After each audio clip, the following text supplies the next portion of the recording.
नमस्कार, मैं हूं दीपाली राणा। आप देख रहे हैं योर मनी, पर्सनल फाइनेंस से जुड़ा हमारा स्पेशल शो, जो हर रोज लाते हैं हम अपने व्यूअर्स के लिए, उनकी मदद करने के लिए, उनकी हेल्प करने के लिए। कोई भी सवाल आपके पास है, आपकी इन्वेस्टमेंट रिलेटेड, आपकी पोर्टफोलियो रिलेटेड, आपके गोल्स रिलेटेड, तो आप योर मनी में आके अपने सवाल पूछ सकते हैं। नोट कीजिए तरीका शो में पार्टिसिपेट करने का। आप अपने सवाल हमें व्हाट्सएप, ईमेल या सोशल प्लेटफॉर्म्स के थ्रू भेज सकते हैं। 7045220000 हमारा व्हाट्सएप नंबर है। फेसबुक, ट्विटर पर जाएंगे तो #AskAwaz योर मनी लिखकर आप अपने सवाल हमें लिख भेजिए। ईमेल आप कर सकते हैं yourmoney@nw18.com। तो ये तरीका है शो में शामिल होने का। आज हमारे साथ आपकी सभी क्वेरीज को आंसर करने के लिए फिनफिक्स रिसर्च और एनालिटिक्स की फाउंडर प्रबलीन बाजपेयी बनी हुई हैं। प्रबलीन, नमस्कार, स्वागत है आपका। और क्वेरीज लें उससे पहले SWP और IDCW, इन दोनों टॉपिक्स के बारे में बात करते हैं। SWP थोड़ा सा कॉमन टर्म है जहां पर हम सिस्टमेटिक विड्रॉल प्लान की बात करते हैं, लेकिन IDCW एक ऐसा टॉपिक है जो बहुत सारे व्यूअर्स शायद जानते बिना हो। दोनों के मायने क्या हैं, दोनों में से ज्यादा अप्रोप्रिएट क्या है, हर पर्सपेक्टिव से प्रोज एंड कॉन्स क्या हैं, उसको जानने की कोशिश करते हैं प्रबलीन से। प्रबलीन, स्वागत है आपका। तो पहले तो ये बताइए, IDCW और SWP क्या अंतर है और दोनों में से ज्यादा अप्रोप्रिएट कौन सा है? जी, नमस्कार दीपाली। मेरे ख्याल से जो कॉमन टर्म इन्वेस्टर्स ने सुनी होती है वो है डिविडेंड ऑप्शन। और एक टाइम था जब हम म्यूचुअल फंड्स में भी डिविडेंड ऑप्शन बोलते थे कि आपको डिविडेंड मिलेगा इस स्कीम से, और काफी लोग ऐसी स्कीम्स को चुनना चाहते थे जहां पे डिविडेंड ऑप्शन अवेलेबल है। एंड जब हम डिविडेंड बोलते हैं दीपाली, अगर हम इंडस्ट्री कॉन्सेप्ट के हिसाब से देखें, स्पेशली अगर हम पहले स्टॉक्स के पॉइंट ऑफ व्यू से समझे, तो वहां पे क्या होता है कि जो भी आपके पास जितनी शेयर होल्डिंग्स हैं, उसका जो शेयर प्राइस है, उसका आपका डिविडेंड जो आप पे डिक्लेयर हो रहा है, आपके शेयर प्राइस का उस डिविडेंड पे कोई डायरेक्ट रिलेशनशिप, को रिलेशन नहीं है। ओनली जितने आपके नंबर ऑफ शेयर्स हैं, ऑफ कोर्स उसका फर्क पड़ता है। सो आपका जो डिविडेंड शेयर्स में आ रहा है, वो आपके प्रॉफिट आफ्टर टैक्स से जो सरप्लस है कंपनी के पास, वो आपको मिलता है। बट जब हम डिविडेंड इन म्यूचुअल फंड्स की बात करते हैं, तब क्या होता था कि जो भी आपने अगर डिविडेंड ऑप्शन स्कीम्स में चुना है, तो आप मान लीजिए आपकी कोई कैपिटल एप्रिसिएशन हुई है और डिविडेंड डिक्लेयर होता है, बिकॉज पहले हम डिविडेंड वर्ड ही यूज करते थे। तो अगर आपके पास मान लीजिए 1000 या 10,000 यूनिट्स हैं किसी स्कीम की, और ₹1 पर यूनिट का डिविडेंड डिक्लेयर हुआ, तो आपको वो ₹10,000 मिल जाएंगे। बट पैरेलली अगर आपकी स्कीम का NAV ₹20 था, तो वो उस ₹1 से गिर जाता था और वो ₹19 हो जाता था। ये चीज जब सेबी ने देखी, तो 2021 अप्रैल में उन्होंने बोला कि इस नॉमेनक्लेचर को हमें चेंज करने की जरूरत है, क्योंकि ये डिविडेंड नहीं है, कोई एडिशनल इनकम नहीं है जो किसी भी म्यूचुअल फंड इन्वेस्टर को मिल रही है। वो part of our capital appreciation ही है, क्योंकि हमारा NAV भी उतने ही अमाउंट से गिर गया है जितना पर यूनिट डिविडेंड हमें दिया जा रहा है।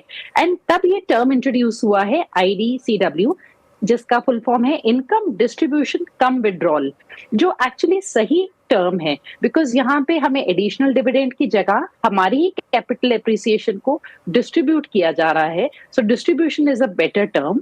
एंड IDCW अगर कोई इन्वेस्टर्स चूज करते हैं अपनी स्कीम्स में, तो जब फंड हाउस को लगता है कि उनकी स्कीम्स में डिसेंट कैपिटल एप्रिसिएशन है, क्वार्टरली बेसिस पे हो सकता है, साल में 1 बार 4 बार, जैसे भी वो डिसाइड करते हैं, वो आपको कुछ पे आउट देंगे, जिससे आपका NAV गिरेगा और वो आपका IDCW कहलाएगा। सो एक फॉर्म ऑफ आप ही का कैपिटल एप्रिसिएशन आपके पास आ रहा है, बट नाउ इसको हम डिविडेंड नहीं बोलते हैं। सो ये हो गया दीपाली IDCW, जिसका पहला अर्लियर जो फॉर्म होता था वो एक तरीके से dividend option in mutual funds होता था।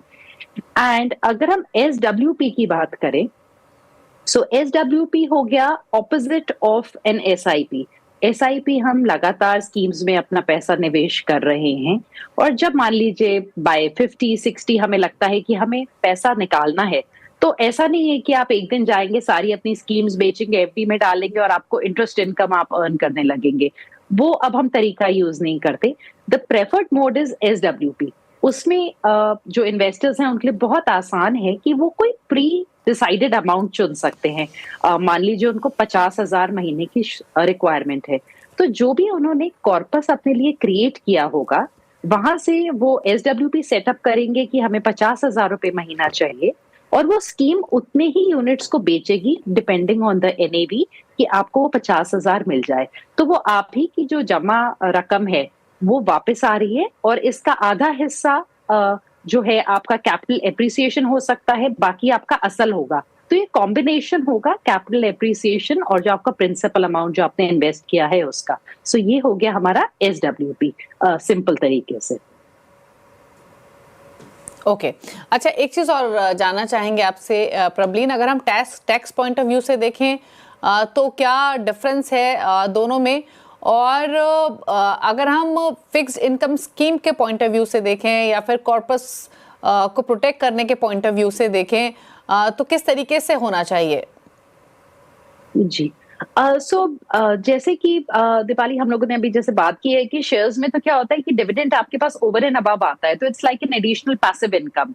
बट क्योंकि यहाँ पे हमारी म्यूचुअल फंड की ही एप्रिसिएशन हमें IDCW से मिल रही है, तो मुझे लगता है IDCW ऑप्शन कोई बहुत ज्यादा यूजफुल नहीं है ज्यादातर निवेशकों के लिए, क्योंकि बीच में इरेगुलर इंटरवल्स पे अगर उनको कोई छोटा सा अमाउंट आ भी गया तो उससे उनकी कोई प्रिडिक्टेबिलिटी नहीं है कि वो अपने घर का खर्च चला सकते हैं या कोई गोल उससे पूरा कर पाएंगे।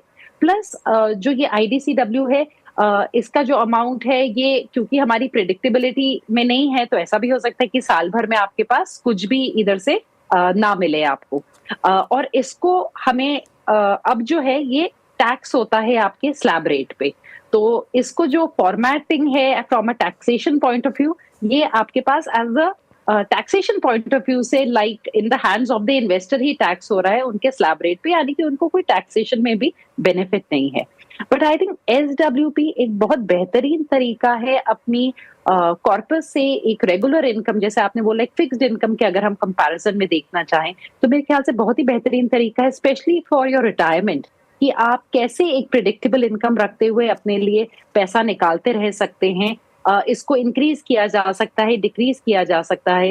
एंड दिवाली, यहाँ पे जो हमारा टैक्सेशन है ये भी बहुत रिड्यूस हो जाता है, क्योंकि अनलाइक मान लीजिए आपने 1 करोड़ अगर आपने आज FD में डाला, तो आपने अगर 7% पे उस पर 7 लाख कमाया है और आपकी बाकी कोई दूसरी इनकम्स भी हैं और आप हायर स्लैब में चले गए, तो वो जो भी आपका स्लैब रेट होगा उस पर टैक्सेबल होगा।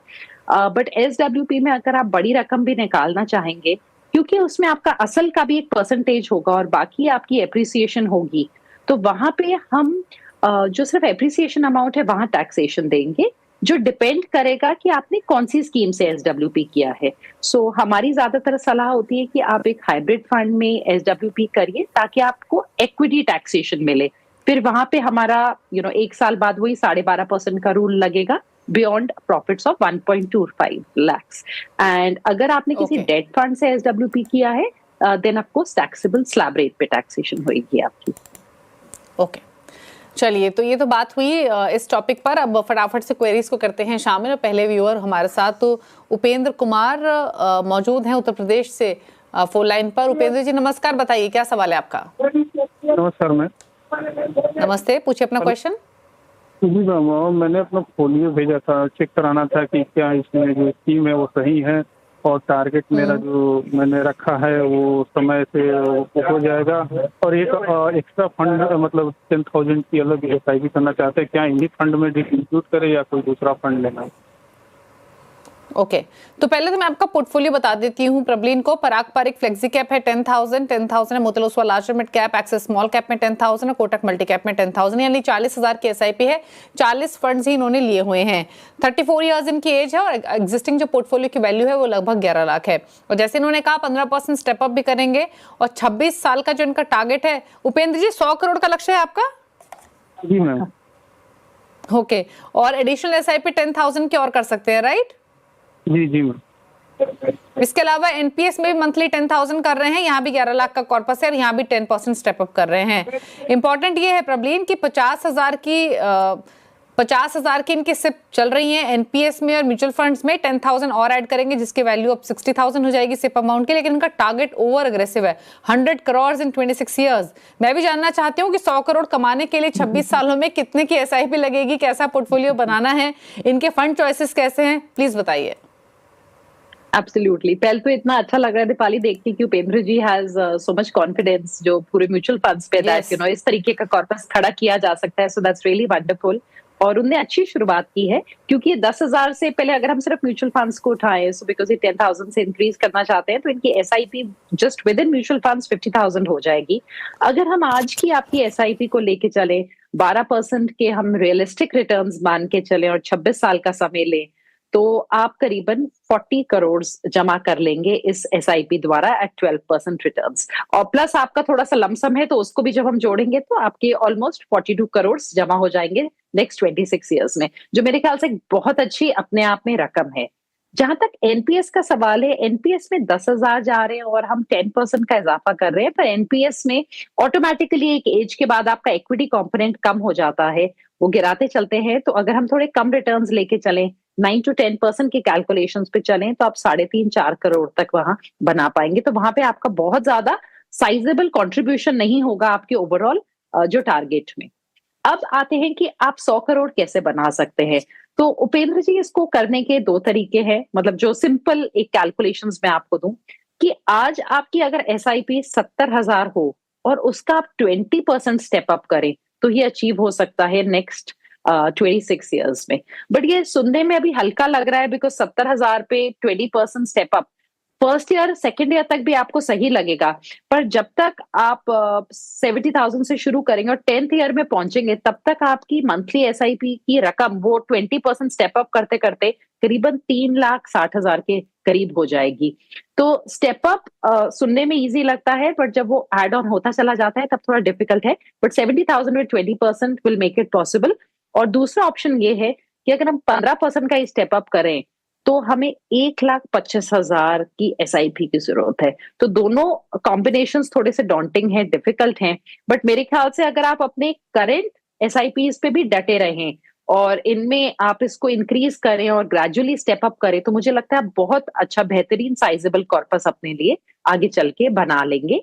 मेरी राय ये होगी कि आप अपने पोर्टफोलियो में और एक्टिवली मैनेज्ड फंड्स ना शामिल करिए, बिकॉज 26 इयर्स का सफर है। मैं स्ट्रांगली रिकमेंड करूंगी कि आप 2 पैसिव फंड जोड़िए, मिड कैप में निफ्टी 150 और लार्ज कैप में Nifty equal weight index. 2 simple strategies लाइए और आगे चल के आप गोल्ड को भी ऐड कर सकते हैं एसआईपी के द्वारा। ओके, चलिए, तो ये आपको सजेशन दिया गया है। और अब अगले व्यूअर की तरफ बढ़ते हैं और बात करते हैं विनोद से। विनोद गुजरात से हमारे साथ कनेक्टेड है सवाल पूछने के लिए। विनोद जी नमस्कार, बताइए अपना सवाल। नमस्कार मैडम, मेरा सवाल है कि मेरा अभी पोर्टफोलियो 10,82,000 का है, उसमें स्मॉल कैप, मिड कैप और ईएलएस फंड है। तो मैडम उसमें मुझे ये पूछना था कि मुझे 15 साल में 2 करोड़ का मेरे को अचीव करना है, तो कौन से फंड सही रहेंगे मेरे पोर्टफोलियो के हिसाब से और कौन से मॉडिफिकेशन की जरूरत है? ओके जी, मैं एक बार आपका पोर्टफोलियो बता रही हूँ, प्लीज एक बार सुनिएगा। Vinod ji, Axis India manufacturing 5,000, 5,000 ICICI ELSS tax saver, 3,000 Motilal Oswal mid cap, 2,000 Union ELSS tax saver, HDFC mid cap 2,000, Nippon India small cap 2,000, Bandhan small cap 2,000, similar amount है पराग पारिक फ्लेक्सी कैप और जेएम फ्लेक्सी कैप में। 11 करोड़ के पोर्टफोलियो की value है, monthly SIP है 25,000 की और 20 years में इनका 2 करोड़ का टारगेट है। बताइए सजेशन। जी, विनोद जी का जो इन्वेस्टमेंट है, दीपाली पहले उसकी बात करते हैं। मेरे ख्याल से गिवन जो हमें एक अब 12 लाख की स्लैब लिमिट मिल गई है और ज्यादातर लोग न्यू टैक्स रिजीम की तरफ जा रहे हैं बिकॉज वही बेनिफिशियल पड़ रहा है, मेरे ख्याल से अपनी ईएलएसएस को ये स्टॉप कर सकते हैं, तो उससे इनका एक 7,000 का अमाउंट फ्री हो जाएगा। इसके साथ साथ इनको सेक्टोरल फंड की जरूरत नहीं है, तो ये 5,000 भी वहां से फ्री अप कर सकते हैं। जो इनके पास कैटेगरीज हैं उसमें इनने फ्लेक्सी कैप में भी 2 फंड दिए, स्मॉल कैप और मिड कैप, पर हम इनका जो ओवरलैप है आपस में, क्योंकि वो काफी लिमिटेड है, तो और थोड़ी डिफरेंट स्ट्रैटेजीज हैं, ये इस कॉम्बिनेशन के साथ चल सकते हैं। तो इन 6 स्कीम्स को आप कंटिन्यू करिए और इनमें थोड़ा सा अपना एलोकेशन बढ़ा सकते हैं, और उसके साथ साथ उसको कॉम्प्लीमेंट करने के लिए लाइक कवर मैं बोलूंगी कि आप निफ्टी का 250 लार्ज मिड इंडेक्स फंड एक साथ में जोड़ सकते हैं। तो आप 3 फंड्स को स्टॉप करेंगे, उसको होल्ड कर लीजिए और बाद में एग्जिट करिए, एंड एक Nifty 250 large mid index fund अभी आप ऐड कर सकते हैं अलॉन्ग विद जो आपकी बाकी एसआईपीज है। जो आपका टारगेट है वो आपने बहुत अच्छा रियलिस्टिक टारगेट बनाया हुआ है कि 20 साल में 2 करोड़, आप आराम से अराउंड 2.3 करोड़ जमा कर लेंगे, प्लस जो आपका ऑलरेडी 10 लाख का करीबन निवेश है उससे भी आप अच्छी एक रकम जमा कर लेंगे, तो आप 3 करोड़ से ऊपर की रकम ओवरऑल जमा कर पाएंगे नेक्स्ट 20 इयर्स में। हाँ, but at the same time Vinod ji, अगर आज आप हम इन्फ्लेशन एडजस्टेड लेके चलें कि आज के हमें 2 करोड़ चाहिए, तो हमें उसको 6% से एडजस्ट करना है। तो टेक्निकली आपका जो टारगेट है वो 6 एंड हाफ करोड़ का होना चाहिए। तो मेरी गुज़ारिश होगी कि आप थोड़ा-सा, ताकि आपकी जो परचेज़िंग पावर है, उस पैसे की जो वैल्यू है वो बनी रहे, आप थोड़ा-सा इसको अपनी इन्वेस्टमेंट्स को ज़रूर अलोंग द वे इंक्रीज़ करके चलिएगा, ताकि आप 2 करोड़ से अधिक बना पाएँ और आपको एक्चुअली परचेजिंग पावर करीबन 2 करोड़ की तब मिल पाए 20 साल बाद। एंड इतना मेरे ख्याल से आप करेंगे तो आप अपना ऑफ कोर्स लक्ष्य तो पूरा कर ही रहे हैं, बट इन्फ्लेशन एडजस्टेड लक्ष्य भी पूरा कर पाएंगे। ओके, चलिए, तो ये रही सलाह आपके पोर्टफोलियो को लेकर। फंड्स आपको बताए गए हैं, किन फंड से आपको निकलना है, कहां पर आप निवेश कर सकते हैं। Nifty 250 large and mid cap index एक फंड आपको सजेस्ट किया गया है। बात करते हैं अब मनोज से। मनोज कुमार हैं दिल्ली से सवाल पूछने के लिए। मनोज जी नमस्कार, पूछिए अपना सवाल। हाँ जी मैडम, मैंने अपना पोर्टफोलियो भेजा रिव्यू के लिए और स्पेसिफिकली क्वेश्चन मेरा है HDFC large and mid cap मुझे कंटिन्यू करना चाहिए या किसी के पीयर्स फंड से जो अच्छा परफॉर्म कर रहे हैं या नहीं उनसे चेंज करना चाहिए? ओके, आपके गोल क्या है? कोई गोल आपने डिफाइन किया है? मैडम वैसे लिखा है मैंने, स्पेसिफिक तो ही लिखा, बच्चों की एजुकेशन मेरी आगे यही है, बाकी नहीं, टाइम होराइजन या फिर कुछ अमाउंट आपने सोचा है कि कितना आपको चाहिए होगा? टाइम होराइजन मैडम 15 ईयर्स है, बाकी इसी इन्वेस्टमेंट के अकॉर्डिंग। अच्छा, और ये SIPs आपने अभी शुरू की हैं? नो मैडम, 1.5 ईयर हो गया है। तो कितना पोर्टफोलियो का वैल्यू है अभी आपका? मैडम बीच में मैंने लमसम भी लगाया तो 9 लाख है और अप्रोक्सीमेटली 1 लाख गेन है उस पे। ओके, ठीक है। तो पहले मैं इनका पोर्टफोलियो बता देती हूँ Prableen. Nippon India small cap, HDFC large and mid cap, Kotak mid cap, ICICI multi cap, इन चारों में 6-6 हजार रुपए महीना, 5,000 पराग पर एक फ्लेक्सी कैप, SBI कॉन्ट्रा में 3,000 रुपए महीना। HDFC large and mid cap को लेकर स्पेशली जानना चाहते हैं कि परफॉर्मेंस पीयर्स के मुकाबले कमजोर है, क्या करना चाहिए, बदलना सही रहेगा या इसी में होल्ड करें। 15 ईयर्स का होराइजन है। पोर्टफोलियो की वैल्यू उन्होंने बताई, एग्जिस्टिंग SIP अमाउंट है 32,000। बताइए जी, पहले थोड़ा सा मैं गोल्स पे बताना चाहूंगी मनोज जी को। मनोज जी, जैसे आपने बोला है कि आपका 15 इयर्स के बाद का लक्ष्य है, इट्स इम्पोर्टेंट कि आप उन लक्ष्य को डिफाइन करें और उनके लिए आज के टाइम पे सोचें कि आपको कितना पैसा लगेगा। एक एग्जांपल मैं देना चाहूंगी। मान लीजिए आपके बच्चे ने 15 साल बाद कॉलेज जाना है और आज आपको लगता है वो ऐसे किसी कॉलेज में जाएगा या जाएगी जहाँ पे खर्चा करीबन 25 लाख है, एक एग्जाम्पल के तौर पे। तो इंडिया में एजुकेशन इन्फ्लेशन बहुत ज्यादा अधिक है, हम 10% लेके चलते हैं। तो ये जो 25 लाख की आज रिक्वायरमेंट है कॉलेज एजुकेशन के लिए, ये 15 साल बाद 1 करोड़ बन जाएगी। और 15 साल में इस रकम को जुटाने के लिए आपको 20,000 रुपए की SIP सिर्फ इस लक्ष्य के लिए करनी होगी। सो आइडियली आपको अपने गोल जरूर डिफाइन करने चाहिए। आपकी रिटायरमेंट, बच्चों की शादी, अपनी बच्चों की एजुकेशन को, रिटायरमेंट को आपको प्राइमरी रख के चलिए। मैरिज पे आई थिंक एक्सपेंसेस को कट डाउन किया जा सकता है एंड उसके हिसाब से देखिए कि आपको निवेश कितना करना चाहिए। दूसरा मैं ये बोलना चाहूंगी कि आपकी इन्वेस्टमेंट्स को अभी सिर्फ 1 साल प्लस हुआ है, आपने मई 24 में लगाना शुरू किया है पैसा। इतनी जल्दी कई बार इन्वेस्टमेंट्स नेगेटिव रिटर्न्स भी देती हैं। आप काफी लकी हैं कि आपका एक्चुअली पोर्टफोलियो पॉजिटिव में है। सो आई विल से कि आपने थोड़ा जल्दी आप इनको स्क्रूटनी में ला रहे हैं अपने फंड्स को। आपके सारे फंड्स ठीक है, including HDFC large and mid cap fund. अगर हम basic, Sortino, Jensen, alpha, Sharpe ratio, इन सब रेशोज के हिसाब से भी देखें तो वो अपने पीयर ग्रुप में अच्छा परफॉर्मर है। तो मैं बोलूंगी आपको HDFC से लार्ज एंड मिड से निकलने की जरूरत बिल्कुल नहीं है, आप उसको कंटिन्यू कर सकते हैं। सारे ही एक्टिवली मैनेज्ड फंड्स हैं, बट क्योंकि सारे ठीक हैं आप कंटिन्यू कर सकते हैं। इस रकम से नेक्स्ट 15 इयर्स में अगर हम 12% के रिटर्न्स की एक्सपेक्टेशंस के साथ चले तो एक आप 1.5 करोड़ का कॉर्पस जुटा पाएंगे। 10% का स्टेप अप कर लेंगे तो सेम आप 2.6 करोड़ तक जुटा पाएंगे। तो मनोज जी, मेरी गुजारिश होगी कि नंबर 1 कि आप फंड्स को बहुत जल्दी जल्दी, मतलब आप चेज मत करिएगा प्लीज। रिटर्न्स 12% आप लेके चलिए over a period of time, और ये मान के चलिए कभी 2 से 3 साल भी आपकी SIPs आपका पेशेंस टेस्ट कर सकती हैं और शायद बहुत अच्छे अधिक रिटर्न्स ना दे। ओके, चलिए, तो ये रही सलाह मनोज जी आपके लिए। अकॉर्डिंगली आप स्ट्रैटेजी बनाइए जो आपको प्रबली ने सजेस्ट की गई है। 1.5 करोड़ की राशि आप एक्सपेक्ट करके चलें। अगर एग्जिस्टिंग 32,000 की SIP मानकर चलें, लमसम जो आपने जोड़ा हुआ है उससे वैल्यू डेफिनेटली ज़्यादा रहेगी।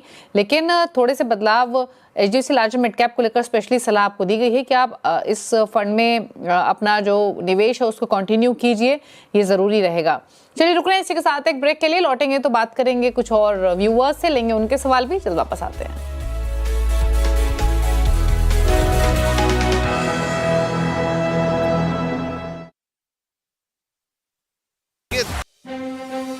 ये है TV18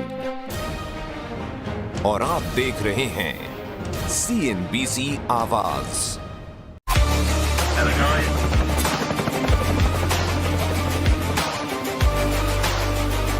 Character, the taste of success. Sir, बिजली का बिल आया है। सोलर पैनल लगवाने के बाद भी अमाउंट बोलना है यार। 60 लाख। 60 लाख? अरे इतने में तो लग्जरी कार आ जाती। शौक मत हो, सात्विक के सोलर पैनल लगाओ और करो हर शौक पूरा। चाहे तो नई फैक्ट्री लगा लेना। हाँ?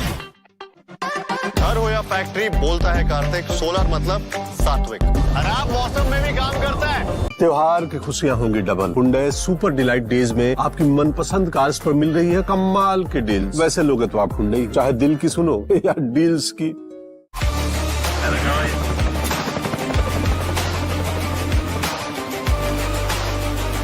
Character, the taste of success. Sir, बिजली का बिल आया है। सोलर पैनल लगवाने के बाद भी अमाउंट बोलना है यार।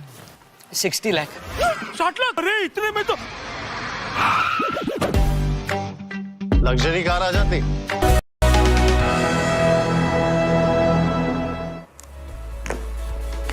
आप देख रहे हैं योर मनी। प्रबलीन वाजपेयी हमारे साथ बनी हुई है आपकी सभी क्वेरीज को आंसर करने के लिए। बात करते हैं कुछ और व्यूअर्स से। ऋग्वेद अगले व्यूअर हमारे साथ पंजाब से कनेक्टेड है सवाल पूछने के लिए। ऋग्वेद नमस्कार, बताइए क्या सवाल है आपका? नमस्कार मैम, मैं ऋग्वेद विश्वकर्मा बोल रहा हूँ। तो बताइए क्या सवाल है आपका? मैं Tata digital fund direct growth में 5,000 SIP कर रहा हूँ जी।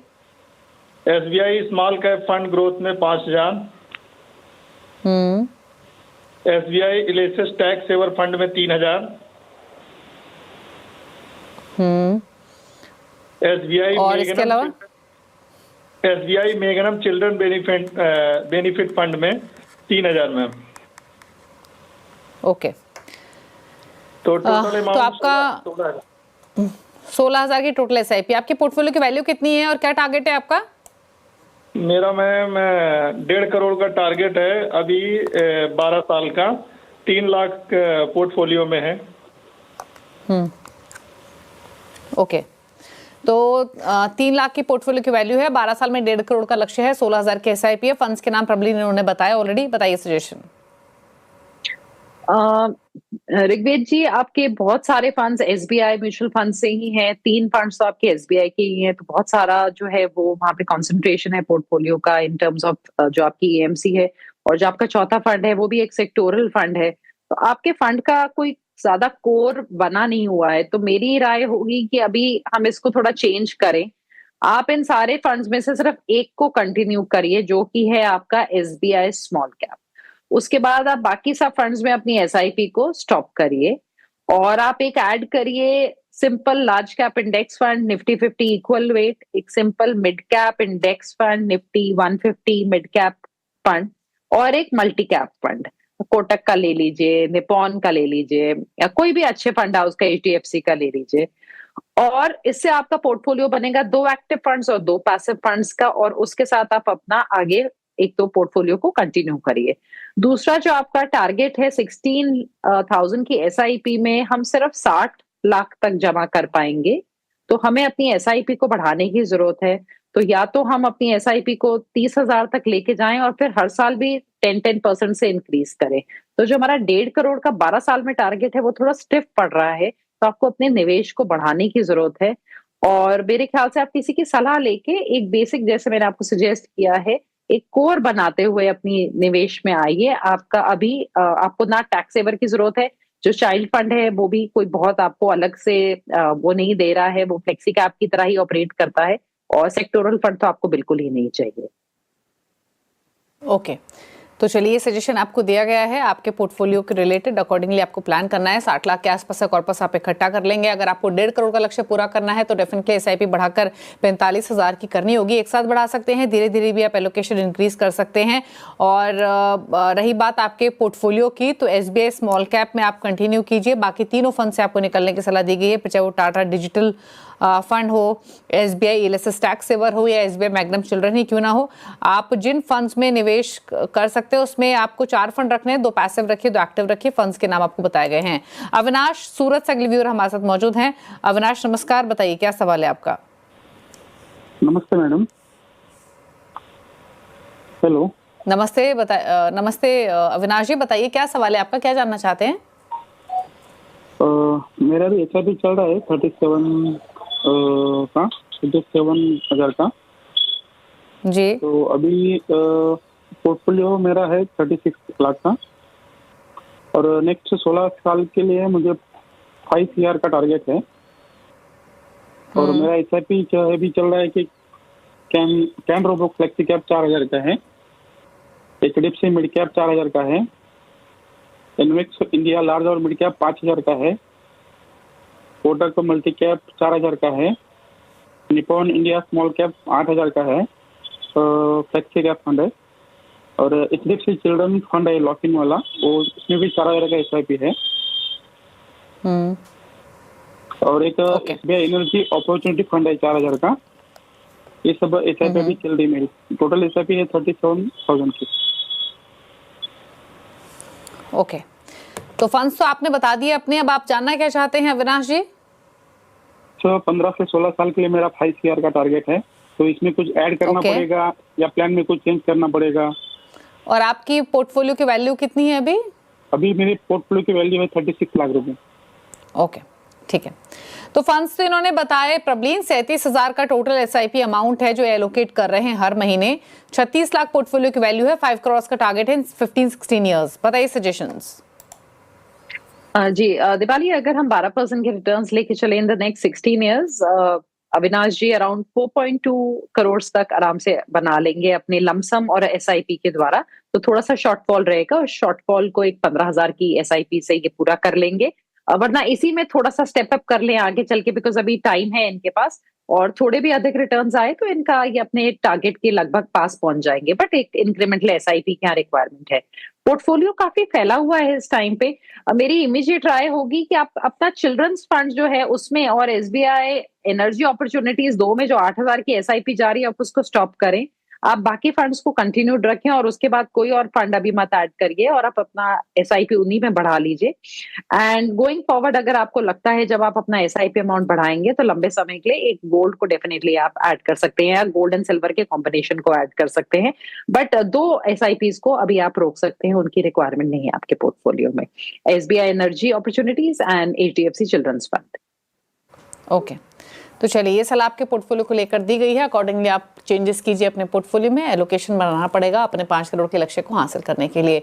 चलिए सवाल इतने शामिल करेंगे। शुक्रिया प्रबलीन शो में आने के लिए और सभी क्वेरीज को आंसर करने के लिए। जाते जाते आप अपनी स्क्रीन पर प्रबलीन के टॉप 4 फंड्स भी देख सकते हैं अगर आप उनकी चॉइस के हिसाब से पोर्टफोलियो क्रिएट करना चाहते हैं। तो एक कंप्लीट पोर्टफोलियो रिकमेंडेशंस आपकी स्क्रीन पर प्रबलीन की तरफ से। इसी के साथ योर मनी में तो इतना ही। ब्रेक उस पर भी खबरें जारी हैं। नमस्कार।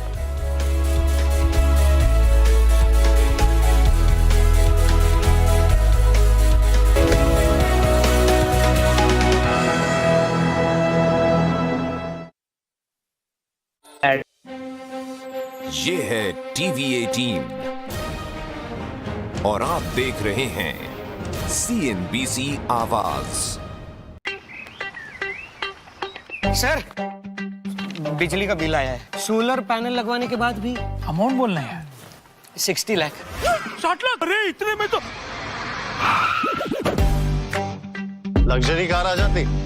शौक मत हो, सात्विक के सोलर पैनल लगाओ और करो हर शौक पूरा। चाहे तो नई फैक्ट्री लगा लेना। घर हो या फैक्ट्री, बोलता है कार्तिक, सोलर मतलब सात्विक। खराब मौसम में भी काम करता है।